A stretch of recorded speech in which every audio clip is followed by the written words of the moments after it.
This magnificent portrait of Al-Anouri, ambassador to the ruler of Morocco, forms part of the Research and Cultural Collections at the University of Birmingham. We're lending the portrait to the Metropolitan Museum of Art to be part of a superb exhibition called The Tudors, Art and Majesty in Renaissance England.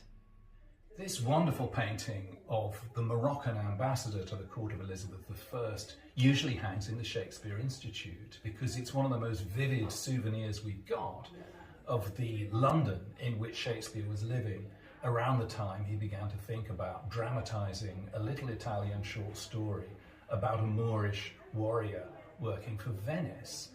His name was Abdul el-Wahed bin Masoud bin Mohammed Anoun. He had this radical proposal that Morocco should form an alliance with England to drive the Spanish out of southern Spain and make it Muslim again, which would have changed world history quite a lot.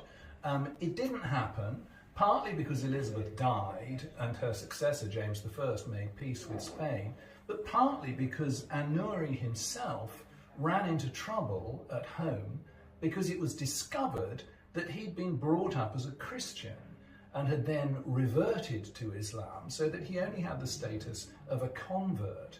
And that question about whether somebody is really of one faith or really of another in the context of warfare between Christian nations and Islamic nations is something that haunts Othello. And the word Barbary, the word Mauritania, which are very much associated with this embassy, keep creeping into the play. So this is somebody who sort of stands in the background as Shakespeare is conceiving Othello. We will, of course, miss having him in Stratford, but he'll be acting as an ambassador to the university and representing our university and our collections on a global stage, where hundreds of thousands of people will get to see him and hear his story.